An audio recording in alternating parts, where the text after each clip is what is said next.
The Dwyer farm had always been a world unto itself, surrounded by untamed wilderness and nestled far from any main road. It existed as a pocket of stillness in a frantic world. The land stretched in all directions, forests thick with towering oaks and maples, fields wild with unkempt grasses that swayed in the wind, and a sky so vast and empty it seemed to swallow time itself. For years, David Dwyer had been proud of his isolation. He had built the farm with his own hands, brick by brick, each piece of wood cut and measured with precision. It had always been a place of peace, a place to raise a family away from the noise of the cities and the suffocating closeness of other people. But now that isolation had taken on a new meaning. It was no longer just a sanctuary from the world's distractions. It was their only defense against a far more insidious danger. When the outbreak began, the Dwyers were far removed from the chaos. At first, it seemed like nothing more than rumors, a sickness spreading in the cities, taking hold of crowded streets, infecting the desperate masses huddled together in their concrete cages. They heard the news through the crackling static of a fading radio signal, each report becoming more ominous, more frantic. But they were safe here, David reassured himself, far from the epicenters of infection. Out here, no one would come. No one could come. Helen had been the first to suggest they stop listening to the news. "It doesn't matter anymore," she said, her voice low as she stared out the kitchen window, her hands gripping the edge of the sink. "We just need to stay here, stay away from all of it." David agreed. Sam, their teenage son, had been less sure, constantly pushing for more information, more news of what was happening beyond the farm. He'd sit by the old radio for hours, twisting the dials, trying to catch a broadcast that wasn't just dead air. But over time, even he had stopped. The news had become too grim, too hopeless.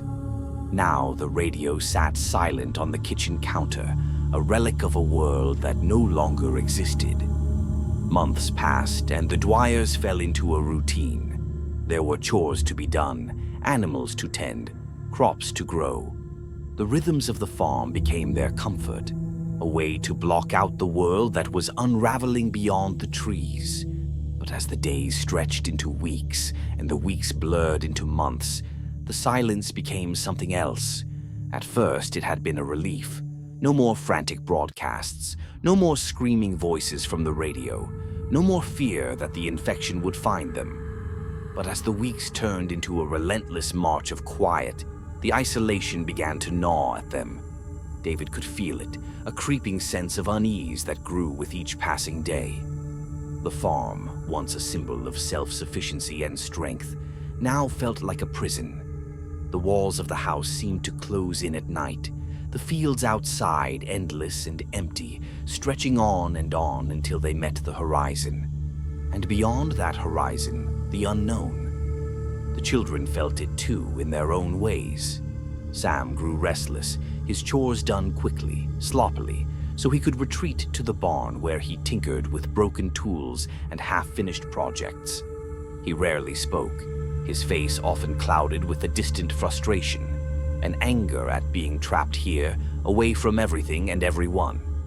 Emily, the youngest, had taken to wandering the farm alone, her small figure disappearing into the tall grasses, only to reappear hours later, her eyes wide with some unspoken fear. It was Helen who worried David the most. She had always been the strong one, practical and level-headed, able to find comfort in the small everyday routines. But now she moved through the house like a shadow, her gaze distant, her hands idle. At night, David would lie awake beside her, listening to her breathing in the dark, wondering if she was dreaming of the world they had left behind. And then, one evening, the knock came. At first, it was so soft that David thought he had imagined it. He was sitting at the kitchen table, a half-empty cup of tea growing cold in his hands, the fire crackling weakly in the hearth. The knock came again, louder this time, and David froze. Someone was at the door. His mind raced. No one should be out here. No one knew where they were. No one could know. For a moment, the only sound in the room was the ticking of the old clock on the mantel. Then a third knock, deliberate and slow. David stood, his chair scraping across the floor as he reached for the rifle that leaned against the wall. His hands were steady, but his heart pounded in his chest as he crossed the room. He glanced at Helen, who had appeared in the doorway, her face pale and her eyes wide with fear. She said nothing, but the question hung in the air between them. Who could it be? Slowly, David unlatched the door and opened it a crack. The man standing outside was gaunt, his face hollow and pale, the skin stretched too tight over his cheekbones. He looked like he hadn't eaten in days. His clothes were tattered, his boots caked in mud. He was alone. "Please," the man said, his voice hoarse. "I've been walking for days. I just need food, shelter, anything." David didn't move. His grip on the rifle tightened as he stared at the stranger, his mind racing. The man swayed slightly as if he might collapse at any moment. "Where are you coming from?" David asked, his voice cold, his eyes scanning the tree line behind the stranger, searching for any sign of movement. The man shook his head. "Nowhere," he rasped. "There's nothing left. No one left. I just need a place to rest."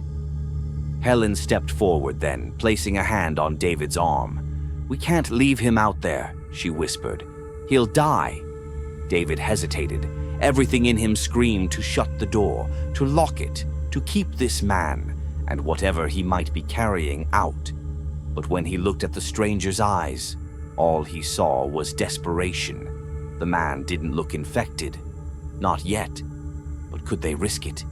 With a heavy sigh, David stepped aside, and the man stumbled through the door.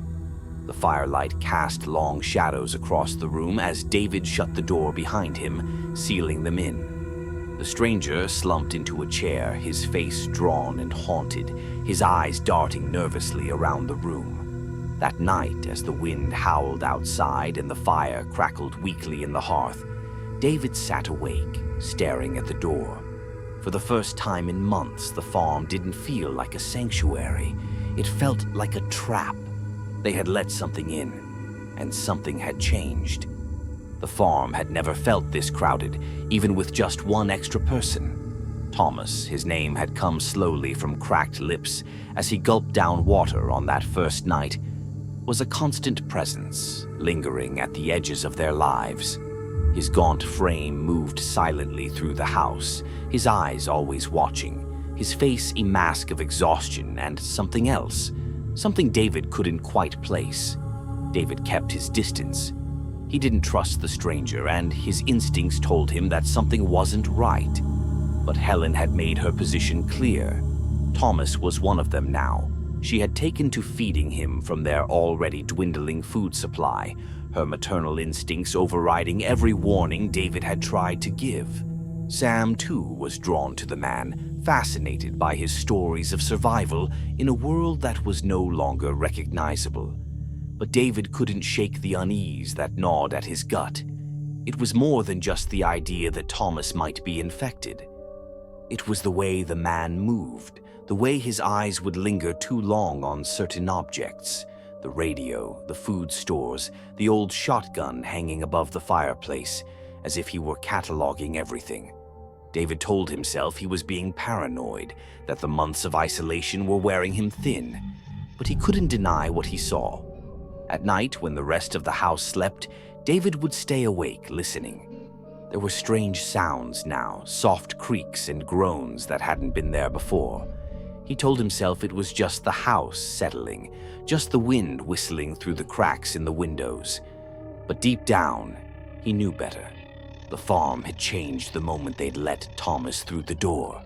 It wasn't long before the first strange incident occurred. David found the livestock early one morning, their bodies cold and stiff in the dew-covered grass. The sheep, 4 of them, had been slaughtered. Their throats were slashed, their bodies torn open with a precision that sent chills down David's spine. He stared at the carcasses, bile rising in his throat. It wasn't an animal attack, not in the usual sense. The cuts were too clean, too deliberate. Someone had done this. He'd run back to the house, breathless and wild-eyed, demanding answers. Helen and Sam had come out to see for themselves, but neither of them could explain it. Thomas stood at the edge of the group, his arms crossed, his eyes narrowed. "Could have been anything," he muttered. "Wolves, maybe even people. You said yourself there are desperate survivors out there." But David shook his head. "Number, this wasn't an animal, and we're too far from any town for it to be people." His voice dropped, his eyes narrowing on Thomas. "Unless someone let them in." The implication hung in the air, thick and suffocating. Helen shot him a sharp look, her mouth tight. "David, stop. This isn't helping. It's not him. We need to focus on protecting what we have left." David felt his temper flare. It was like they couldn't see it. Thomas was a threat. He had brought something with him, something unseen but dangerous. The man was more than just bad luck. He was the catalyst for everything that was starting to go wrong. But no matter how much he insisted, Helen wouldn't listen. She had grown distant in the last few days, her usual warmth replaced by a cold practicality that unsettled him. Sam, however, was another story. The boy had been glued to Thomas ever since the stranger had arrived, soaking up every grim tale he shared about the world beyond the farm. David couldn't help but notice the way Sam's eyes lit up when Thomas spoke, as if the horrors of the outside world were some kind of adventure instead of the nightmare David knew them to be. One night after the sheep incident, David overheard a conversation between them in the barn. "You ever seen it up close?" Sam's voice was low, almost reverent. "The infection?" Thomas chuckled, a dark, rasping sound. "You don't want to see it up close, kid. It changes people, inside and out. It's not just a sickness, it's more than that. You've heard the stories. People don't just die from it. They become something else, something worse." David's blood ran cold at the sound of those words. He knew Sam was curious, what boy his age wouldn't be, but the way Thomas spoke, the way he fed Sam's curiosity, it felt wrong, manipulative, and the boy was already starting to change, becoming distant, distracted during his chores, his eyes always looking toward the horizon as if wondering what lay beyond their safe little world. The tension in the house mounted day by day. The isolation that had once protected them now felt suffocating, pressing in on David like a noose tightening around his throat. And Thomas was always there, lurking in the background, a shadow that seemed to grow darker with every passing moment. Then came the sounds. At first, they were faint, just strange rustlings in the night, like something moving through the fields. David would lie in bed, listening, his heart pounding as the noises crept closer to the house. He didn't wake Helen. She would have brushed it off as nothing, just the wind, just the farm settling. But David knew better. He could feel it in his bones, in the pit of his stomach. Something was out there. One night, unable to take it any longer, David slipped out of bed, grabbed his rifle, and crept outside. The air was thick, almost oppressive, as if the farm itself was holding its breath. The moon cast long shadows over the fields, turning the tall grasses into dark waves that rippled in the night. He made his way to the barn, his boots silent against the dirt. The sounds were louder now, coming from inside, scraping, shuffling, low moans that made his skin crawl. David's heart raced as he edged closer, his finger hovering over the trigger. Suddenly, the door to the barn creaked open, and there stood Thomas, his face half hidden in shadow. For a moment, neither man spoke. Then Thomas smiled, a slow, eerie grin that didn't reach his eyes. "Couldn't sleep?" Thomas asked, his voice a low rasp. He glanced at the rifle in David's hands, his grin widening. "Or were you expecting something?" David's grip tightened on the rifle, but he said nothing. He couldn't shake the feeling that Thomas had been expecting him, that somehow this whole thing was a game, and David was playing right into his hands. "What are you doing out here?" David finally asked, his voice harsh. Thomas shrugged. "Just checking on the animals. Didn't mean to spook you." David's eyes narrowed. "At this hour?" Thomas's grin faded. "You don't trust me, do you?" He took a step closer, his eyes gleaming in the moonlight. "You think I'm one of them? You think I brought something with me?" David's breath caught in his throat. The man's words hung in the air, charged with a tension that seemed ready to snap. "I don't know what you are," David said quietly, "but I'm watching you." Thomas stared at him for a long moment, then nodded slowly. "Fair enough, but remember this. There's a lot worse out there than me. You should be grateful you don't have to face it. Not yet, anyway." With that, Thomas turned and walked back toward the house, leaving David standing alone in the dark, his heart hammering in his chest. The paranoia crept deeper after that night. Every sound, every shadow, every glance from Thomas felt like a threat. Helen grew more distant, her frustration with David's suspicion mounting. Sam became more reckless, sneaking out at night, exploring the farm's edges, testing boundaries as if he was no longer afraid of what might be waiting beyond. And Emily. Emily hadn't said a word about Thomas since he'd arrived. She watched him from afar, her wide eyes full of fear, as if she knew something no one else did. David could feel it building. The tension, the fear, the mistrust. It was only a matter of time before something broke, and when it did, it would be too late.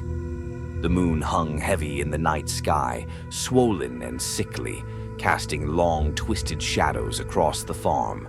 The oppressive silence that had once seemed peaceful now felt like something was waiting in the darkness, holding its breath. David couldn't sleep. His mind raced, thoughts swirling in a storm of doubt and dread, each one returning to the same conclusion. Thomas. Ever since the stranger had arrived, nothing had been right. The farm had turned against them. Unable to bear the weight of his thoughts, David slid out of bed, careful not to wake Helen. She had grown distant, as if the farm itself was slowly drawing her into its cold embrace. She refused to hear his concerns anymore, dismissing them as paranoia, but David knew better. Something was wrong with Thomas, and the farm was beginning to feel like a cage with no way out. The house groaned in the stillness as David made his way down the stairs, his rifle slung across his back. The floorboards creaked under his boots, and for a moment he paused, listening to the unnerving quiet. He glanced toward the door, half expecting Thomas to be there, watching, waiting. But the man was nowhere to be seen. David stepped out into the cool night, the crisp air biting against his skin. The barn loomed ahead, a hulking silhouette against the dim sky. He felt a tug of dread as he approached, something primal urging him to turn back, but he pushed it down. He needed answers. The animals had been restless for days, their lowing and bleating carrying through the night like a warning. Livestock had been found dead, but not in the ways David had expected from the infection. They had been slaughtered, dissected. Thomas had shrugged it off, claiming wolves or desperate people might be to blame. But David had known better, and tonight he intended to prove it. As he approached the barn, a faint light flickered from inside, the dim glow of a lantern casting eerie shapes against the walls. His grip tightened on the rifle. Thomas was in there. David pushed the door open with a slow creak, stepping into the barn's stale, earthy air. The scent of old hay and animal musk mixed with something sharper, something metallic that turned his stomach. The animals shuffled uneasily in their stalls, their eyes wide and wild with fear, but they weren't the source of the stench. It came from the center of the barn, where Thomas crouched over a lamb's carcass, the lantern casting a dim glow over his gaunt face. David's heart lurched as he took in the scene. The lamb had been gutted with precision, its organs carefully laid out as if Thomas were performing some kind of grotesque experiment. "What the hell are you doing?" David's voice was barely above a whisper, but it echoed through the barn like a gunshot. Thomas didn't flinch. Slowly he stood, turning to face David with a blank, almost serene expression. His eyes, hollow and dark, locked onto David's with a strange intensity. "It's not what it looks like," he said calmly, his voice low and measured. "I'm studying it." David's mind reeled. "Studying it," he spat, stepping closer, his rifle aimed at the ground but ready. "What do you mean, studying it? You're killing our animals." Thomas didn't move. He stood perfectly still, his gaze unblinking. "The infection. It's more than just a disease," he said, almost conversationally. "It's evolving, changing. I've seen it. It doesn't just kill, it transforms." David's blood ran cold. He had suspected something was off about Thomas from the start, but this was beyond anything he had imagined. "What are you talking about?" he demanded, his voice rising. "What do you mean, transform?" Thomas took a slow step toward him, his thin frame casting a long shadow in the lantern's glow. "I've seen it up close, David," he said softly, almost reverently. "In the cities, in the towns, the infection doesn't just destroy, it creates something new, something beyond human." David felt a chill crawl up his spine as Thomas's words sank in. He had heard rumors on the radio, whispers of survivors speaking of the infected doing things that defied explanation, but he had dismissed them as panic and fear. But now, seeing the lamb laid open, its organs meticulously arranged, he couldn't shake the feeling that Thomas was right, that there was something more to the infection than they had been told. "And you're one of them," David said, his voice tight with accusation.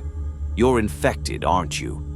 Thomas's face broke into a slow, chilling smile. "No," he said, his voice disturbingly calm. "I'm not infected, but I carry it." David took a step back, his breath catching in his throat. What do you mean?" Thomas tilted his head slightly, his eyes glinting in the lantern light. "The infection is inside me, but it doesn't affect me like it does others. I'm a carrier. I've seen what it does to people, how it warps them, makes them into something else. It's not random, it's deliberate, it's intelligent." David's heart pounded in his chest. His hands tightened on the rifle as he fought to keep his voice steady. "You're saying you brought this here? You brought this to my family?" Thomas didn't respond immediately. Instead, he took a few more slow steps toward David, his movements deliberate, controlled. "It's already here, David," he said softly. "It's been here for a long time. You just didn't know it." David's mind raced, his thoughts spiraling as he tried to process what he was hearing. This couldn't be true. Thomas was lying. He had to be. But the lamb, the strange occurrences, the way Helen and Sam had been acting, it all started to connect in ways that made his stomach turn. "You're insane," David whispered, his voice trembling. "I should have killed you the moment you showed up." Thomas smiled again, that same eerie calm that made David's skin crawl. "Maybe," he said, his voice almost sympathetic. "But it wouldn't have changed anything. The infection is already in the air, in the soil, in the water. You've been breathing it in for months." David's world tilted as the weight of Thomas's words crashed over him. He staggered back, his legs threatening to give way beneath him. It couldn't be. They had been so careful. They had stayed away from everyone, kept themselves isolated. How could it have reached them? Thomas's voice broke through his haze of panic, low and insistent. "You think your isolation could keep it out? This isn't something you can hide from. It's not just in people, it's in the earth itself. Everything's changing. You felt it, haven't you?" David's mind flashed back to the strange sounds in the night, the creeping sense of unease that had settled over the farm, the way Helen had grown colder, more distant. Sam's restless energy, his growing obsession with Thomas's stories. Even Emily had begun whispering about things she had seen, things no one else believed. "It's in you, David," Thomas said softly. "It's in all of you." The words sent a shock through David's system, and for a moment he felt a flash of pure terror. His hand trembled on the rifle as he stared at Thomas, at the man who had brought ruin to his doorstep. He wanted to pull the trigger, to end it right there, but something stopped him, something primal, deep inside him.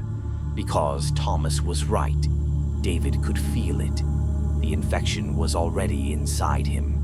He backed away, his eyes wide with horror, as Thomas stood there, watching him with that same calm expression. "You can't stop it," Thomas said softly. "None of us can." David turned and ran from the barn, the sound of his own heartbeat thundering in his ears. The night air hit him like a slap as he stumbled across the yard, his legs shaking beneath him. The farmhouse loomed ahead, dark and silent, and for the first time since the outbreak had started, David felt truly, utterly helpless. The truth was out now, and it was too late. The sun had set hours ago, but the darkness outside seemed thicker than it should have been. It pressed against the windows like a living thing, suffocating the house in its embrace. The wind howled across the empty fields, rattling the shutters and making the old farmhouse creak like a dying animal. Inside, the walls felt tighter, the air heavier. It was as if the house itself was bending under the weight of what was coming. David sat alone in the kitchen, his head in his hands. His rifle lay on the table, useless now. The silence in the house was unbearable.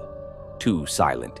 He hadn't seen Helen or Sam for hours, and Emily was nowhere to be found. Panic gnawed at the edges of his thoughts, but deep down, he knew the truth. He had known it since the night in the barn. The infection had been here for a long time, creeping through their lives like a shadow, unnoticed until it was too late. They had all breathed it in, drank it, lived in it. He could feel it now, deep inside him, coiling like a parasite. He had tried to fight it, tried to keep his family together, but everything was unraveling. A noise from upstairs broke the silence, a thud, followed by the unmistakable sound of something scraping across the floor. David flinched, his heart pounding in his chest. He grabbed the rifle, though he knew it wouldn't do him any good. He had no idea what waited for him up there anymore. But he had to go. He had to know. The stairs creaked under his weight as he ascended, each step feeling like a step towards something inevitable, something final. The air grew colder as he reached the landing, the hallway ahead of him shrouded in shadow. At the far end, Emily's door stood ajar, the soft glow of a candle flickering from inside. He hesitated, his hand tightening on the rifle. His mouth was dry, his mind racing with 1,000 possibilities. He couldn't lose her. Not Emily. Not his little girl. The infection couldn't have her. But deep down, he feared she had already been lost, just like the others. David moved down the hallway, the floor groaning beneath his feet, and stopped outside Emily's door. His breath caught in his throat as he pushed it open. The room was bathed in the dim, trembling light of the candle, casting long, distorted shadows on the walls. Emily sat in the corner, her small form huddled beneath a thin blanket. Her wide, terrified eyes locked onto David as he entered. But she didn't move, didn't speak. "Emily," he whispered, his voice cracking. He dropped the rifle to his side and knelt in front of her. "It's me, sweetheart. It's Dad." She didn't respond. Her eyes flicked toward the door, then back to him. Her lips trembled as she whispered, "They're here." David froze.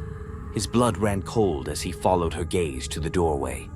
For a moment there was nothing, just the oppressive silence and the flickering candlelight. But then he heard it. Footsteps. Slow, deliberate, heavy footsteps coming from down the hall. His heart raced as he grabbed the rifle and rose to his feet, his body tense with fear. He backed away from the door, pulling Emily behind him, his eyes darting toward the hallway. The shadows shifted, and a figure appeared in the doorway.